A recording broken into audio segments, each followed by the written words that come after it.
pretending to be a roadie.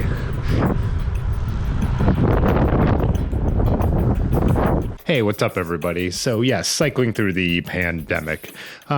These are just my opinions. I'm not lecturing anybody about any of this stuff.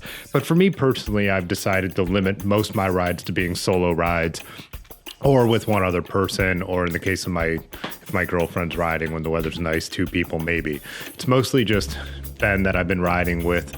I haven't been doing our weekly group rides that we usually do on Wednesdays. I really miss it, but I've just decided for me that to follow the rules, that's what I'm doing.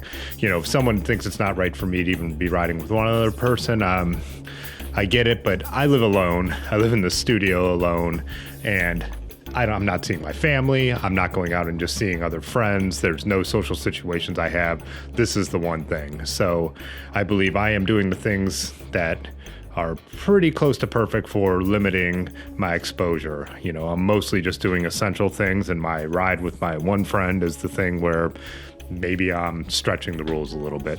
So that's what I'm up to. That's my philosophy on it. One thing during this whole situation that a lot of us cyclists have found frustrating is a lot of the crowds on the bike paths.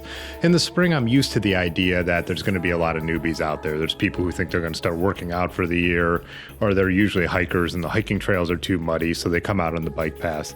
So in the spring, there's always some poor trail etiquette by people who aren't used to being out there. They're not used to the on the left. They're not used to staying to a side because bikes are moving so much faster.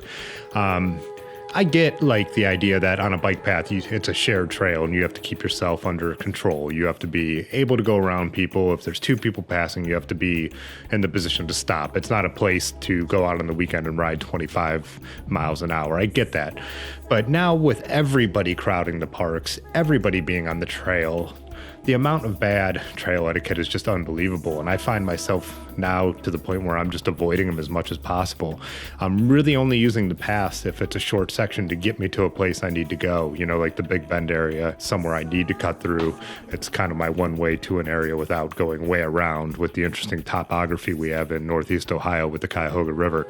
But yeah, it's really kind of unfortunate that I can't enjoy the trails that I use year round, whether it's snowing or 90 degrees. Like, this is something that, you know, me and my friends do, and now all of a sudden it's like, I'm not enjoying it. It's kind of in the same way in general when there's normal traffic. I live on a very busy road here, and I've just gotten to the point where I have every right to ride on that road, but if I want to enjoy myself on my bike, I just figure take the side street. If I have to stop at a couple stop signs, it's better because I'm not out there with a bunch of angry drivers who don't think I should be on the road.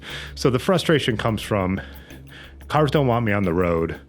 Walkers are not courteous, and they don't want us on the bike paths. So what do? So me and my friends have been going to some of these abandoned roads and gravel routes and things we know about to enjoy our riding a little more. And then a couple of us have been yelled at now for being on these areas. You know, there's been some people they're sick of hiking where everybody is. So then they go to these areas, and now they're like, are you allowed to be here? And, you know, we need to look back at them and be like, you're not really allowed to be here either. There's no rules about this area because it's nothing official. So it's just kind of frustrated with cyclists. You always feel like you're the lowest on the totem pole. You just get pushed from place to place to place. It's kind of what I found I'm enjoying myself more, like trying to hit what is a country road around here. I like to ride from my house. I don't want to put my bike in the car. So I find myself just heading out farther and farther and just trying to get away from everything. It's the best I can do. And at least if a car doesn't like me out there, they could see me for a long way and they have plenty of time to go around me, even though I still watch someone on a blind curve or on a blind hill pass me and risk the life of anyone who might be coming the other way themselves, or me if they decide to cut back over. But that's just reality, and that's the reality we're in now. And I'm not going to stop riding my bike, so I'm just going to find the ways that make it the most enjoyable for me. So in addition just to missing the social aspect of group riding. I was also really looking forward to the weather getting nicer and really getting into doing some videos of group rides and cycling events and just all kinds of stuff. I feel like I've really refined my technique and I've got more equipment to do it better.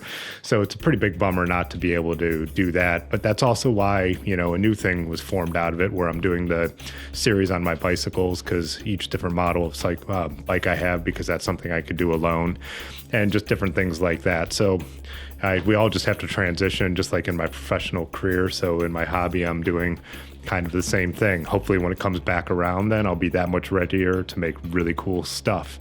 But, that being said, we are still lucky here where I live. I'm still able to go out and ride. We're still allowed to go out and get exercise. Like I said, I still am riding with a friend and stuff like that. I know there's a lot of people who are stuck on the indoor trainer, or if they don't have one, they're not allowed to go out and ride. So, I don't think we have it the worst by any means. It just is what it is. Finding new ways to adapt. We all have frustrations with every little part of our life right now, I think, and it's all we can do is do our best. So yeah, keep on riding. Hopefully I'll see you out there on the road, and hopefully we could all ride together again soon. Peace.